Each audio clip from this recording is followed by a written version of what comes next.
Scammer yarn? Tumungo sa NBI ang grupo ng investors ng isang bibingka business matapos lokohin umano ng mga may-ari nito.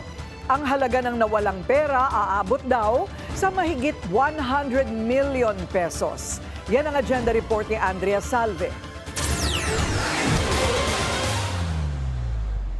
Hindi bababa sa 10 investor ang nagtungo sa National Bureau of Investigation ngayong araw. Inirereklamo nila ang mga may-ari ng isang bibingka business matapos umanong umabot sa mahigit 100 milyong pisong investment ang hindi naibalik sa kanila. Isa sa kanila si alias Kim. Kwento niya, maayos naman daw na nababalik sa kanya ang pera noong mga unang taon. Pero nagulat na lang nang magtalbugan umano ang mga tseke pagdating ng 2024. Pare-parehas lang yung dahilan na binigay sa amin, na may na-hold silang funds. Doon lang nag-start yon. Tapos eventually sinasabi na nila, nagkakaproblema sa business, and so on and so forth. Pero lahat nga ng claim nila, wala namang valid documentation, walang proof of validity.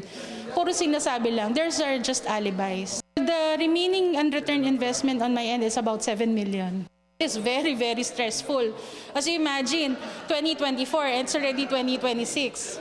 And ngayon pa lang halos nagsisimula yung chance namin, to get that justice.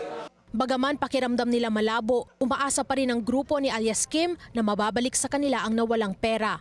Itinanggi naman ng business owners ang aligasyon. Anila, lihitimo ang negosyo at hindi kailanman nasangkot sa kahit anong uri ng panloloko sa kanilang creditors. Meron din daw silang records na nagpapatunay na binayaran nila ang mga complainant na kung hindi halos ay higit pa sa kanilang original loans. Lahat daw ng transaksyon ay naaayon sa napagkasunduang terms. Handa rin daw nilang sagutin ang mga reklamo sa kaukulang otoridad. Para sa agenda, Andrea Salve, Billionaire News Channel. Manatiling nakatutok sa Billionaire News Channel. Sumubaybay sa aming social media accounts at mag-subscribe sa aming YouTube channel para sa mga bago at eksklusibong balita.